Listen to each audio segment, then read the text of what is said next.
success is hard. But I got news for you.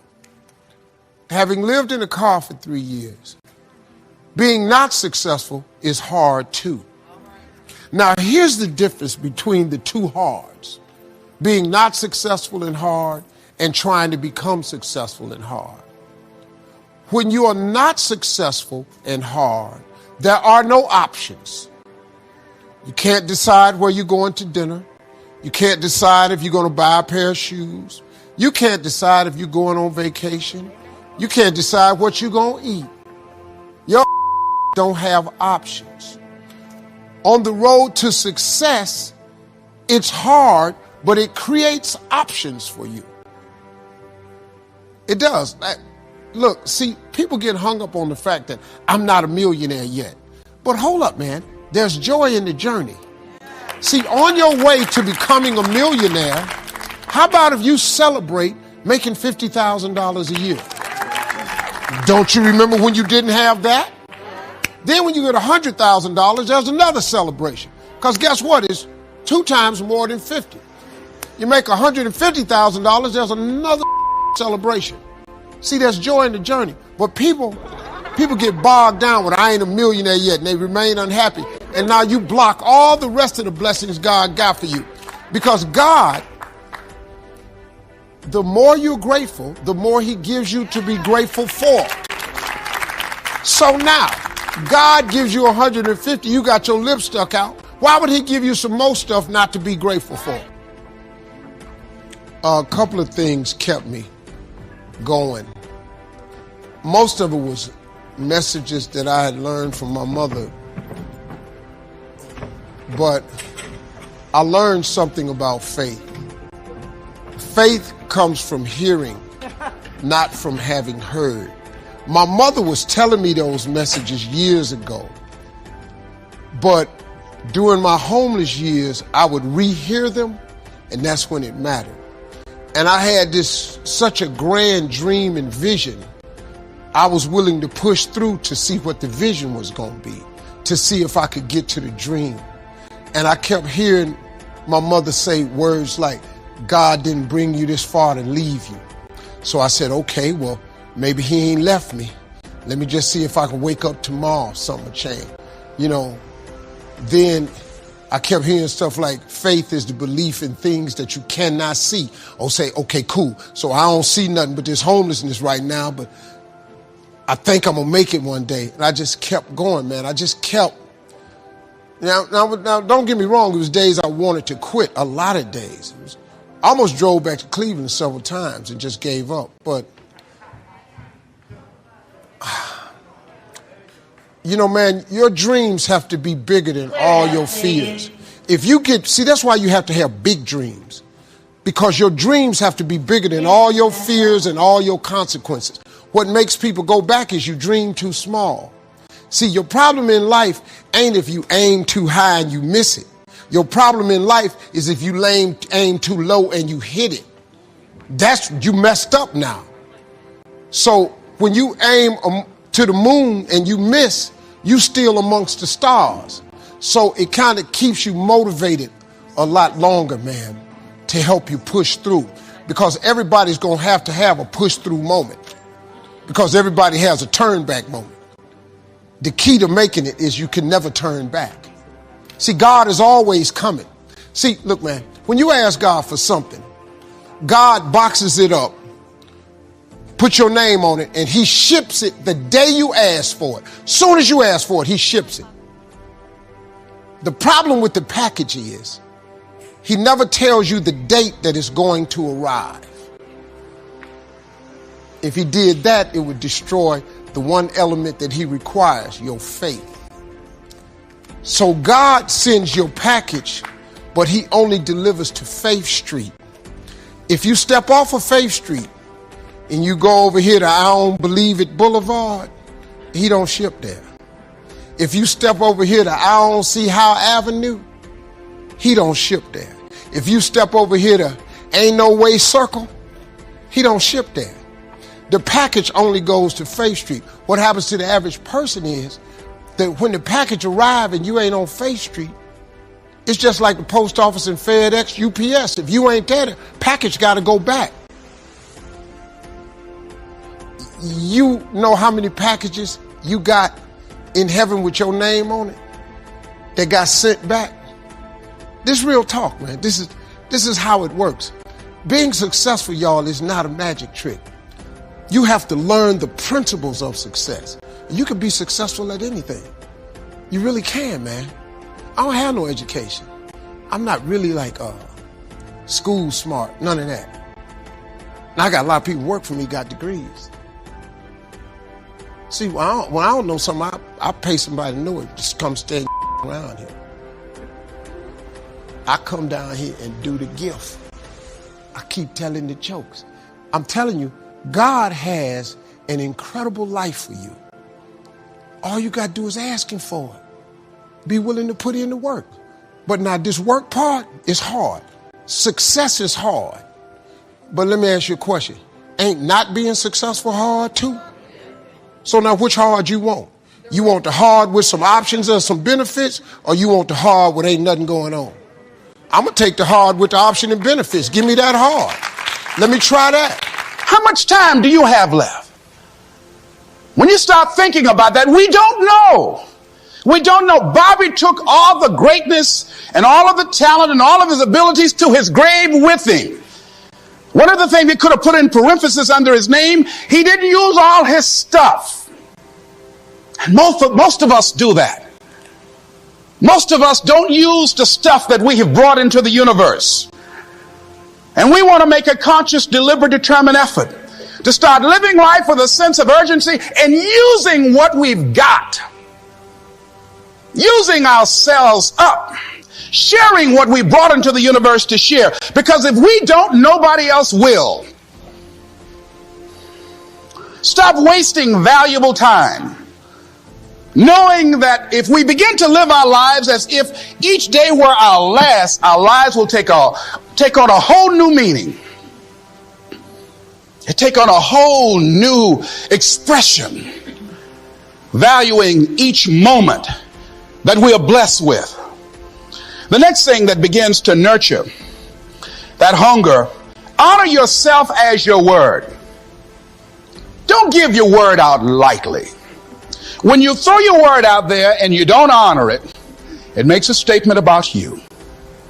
If you decide to maintain a sense of integrity with yourself, that if I speak it, I'm going to live it. It's who I am. And I'm going to be very cautious in how I give my word to others, and most of all with the commitments that I make to myself. Because I want my life to reflect my words and honoring who I am and what I express. Another challenging area in terms of nurturing and developing that hunger in yourself is learning the art of becoming single-minded. Learning how to concentrate. Learning how to focus in. And you'll be surprised at the things that you're able to do. When you learn how to block things out, when you learn how to keep thine eyes single, you'll be surprised at the ideas that will come to you, of the people that you'll be able to attract, of the opportunities that you'll be able to see. You'll begin to see things that have been standing there looking you in the face and say, I can't believe this has been here all this time. I'm nothing no more than you. You know, my job has been exceptional, though. I've been very blessed in that I've lived a life. God has enabled me to pursue my passion and tied it to my gift.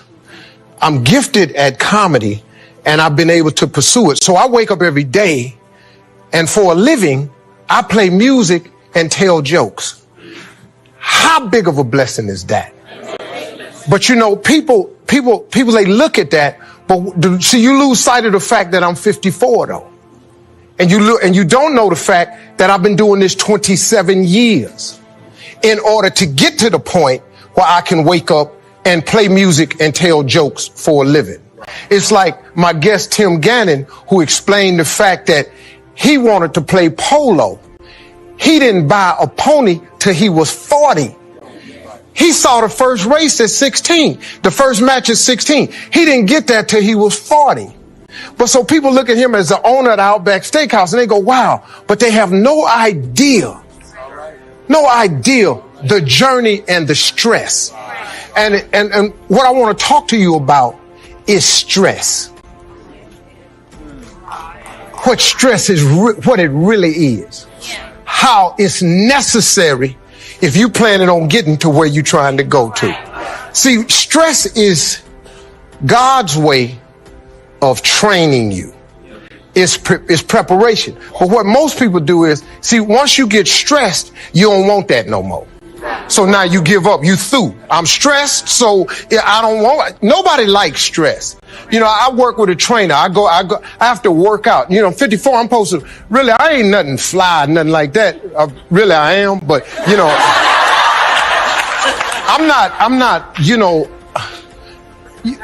you've been to your reunion. And you didn't know who was talking to you because you was going, whoa. And then you go look in the mirror and go, okay, I need to check myself. Do I look that bad? Because some people just let themselves go.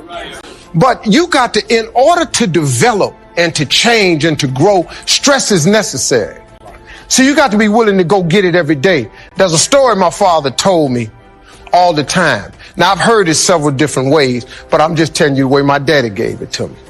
He said, son, he said, every morning on the plains of the eastern Serengeti Desert, there arises a gazelle that realizes that he must run faster than the fastest lion, or he will be eaten and he will die that day. On that same desert arises in the morning a lion that realizes that he must run faster than the fastest gazelle, or he will starve and he will die that day. He say, son, the moral of the story is, no matter who you is, when you wake up in the morning, you needs to be running. No matter, and he said, no matter who you is, this proper grammar is who you are, but my daddy didn't do that, and I was comfortable with it. And so what he taught me was a work ethic of how to work. In order to get to where you want to go, you got to put yourself under some stress, though. See, stress is necessary. God is a trainer. This is what I done learned about it. And all I can tell you is, you know, how I got to be who I am. That's all I can share with you. I got no other stories for you. He got me to this point because from so far from what I done gathered in the process I'm in, he wants me to share my story with those that's still trying to get there. And at 40, you can still buy the pony. And by age 50, you can still have 5 world championships. But you got to be willing to get under some stress. See, stress is necessary. It's like, I can't believe what Bishop was talking about because I had prepared this whole thing. And it's just amazing how he is, man. God be doing. See, that's what I've learned. God cold. He tricky with it. He got moves you won't even, 3 of the things I was going to talk about, he talked about. Now I got scared to talk. Cause you know, I mean, I'm up here, you know, following the greatest preacher of all times with similar subject matter, but I have a different take on it cause I had a different walk. So you see, the part he was talking about that seed. See, I'm a seed. I really am. But a seed has to be planted. A seed got to have dirt put on top of it. If you take a seed and throw it on the concrete and walk off, the sun just burned it up. But guess what? Logically, in my mind, it doesn't make sense that to grow something, you should dig a hole, put it down in there, and cover it with dirt. Logically, that don't make no sense to me. But though. See, dirt is necessary for growth and development. Dirt builds character. Dirt gives you the push through factor. Dirt makes you come with it when you don't feel like coming with it no more. And you get dirt in a lot of different ways. All of y'all that had dirt thrown on you. And dirt ain't always what you want. It's somebody talking about you down on your job. It's somebody accusing you of something that you didn't do. It's somebody telling you you ain't gonna make it. It's somebody sharing information about you that ain't true. That everybody get dirt put on them. But see, when you getting put under that stress, please know God is always working. Kirk Franklin's song, God is always working, so I smile. Because I know he back there. See, that dirt builds character in you. When they talking about you, it teaches you to withstand it. Then it gives you something to push through. So when you put the seed and you put the dirt on it, if you understand stress, stress really ain't just dirt.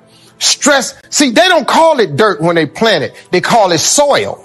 Because, see, soil has nutrients in it. What the nutrients, when people talking about you, dogging you, lying on you, backbiting, stealing from you, talking about you, they're actually putting nutrients in you. They're building character. You got character now. Now the seed, if they put a camera under the ground, you'd have seen the seed sprout open and start coming through the dirt. Because the dirt is necessary so you can prove yourself. You know, if you don't really want to be, everything you see above ground that blossoms and plants and grows and that's beautiful, it was underground one time. All them potatoes, collard greens, they was underground one time.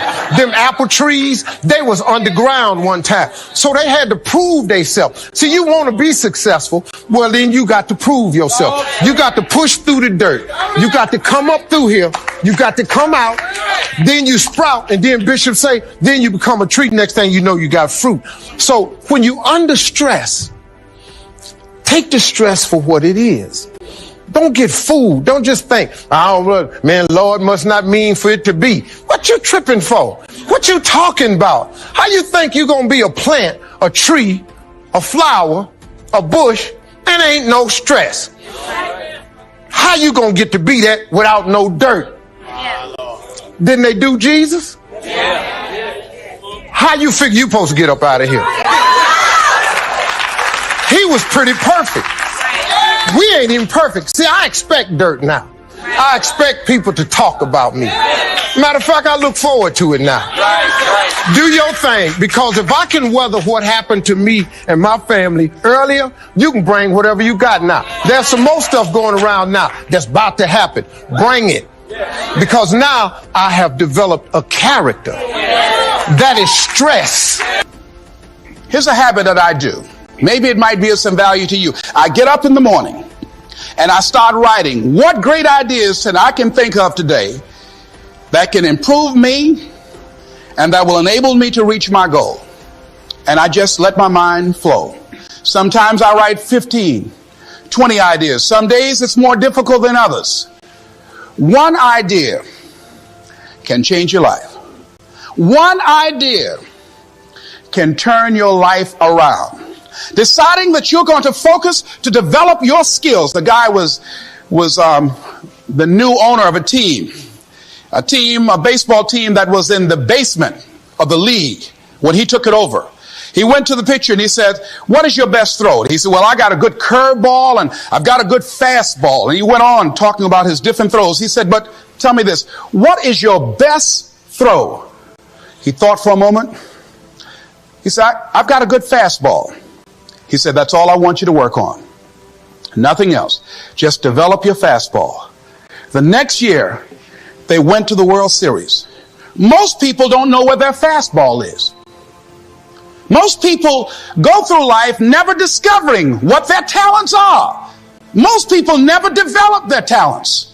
They have skills and abilities, but if you don't nurture them, if you don't develop them, they will never serve you. Your gifts can take you many places if you develop your gifts.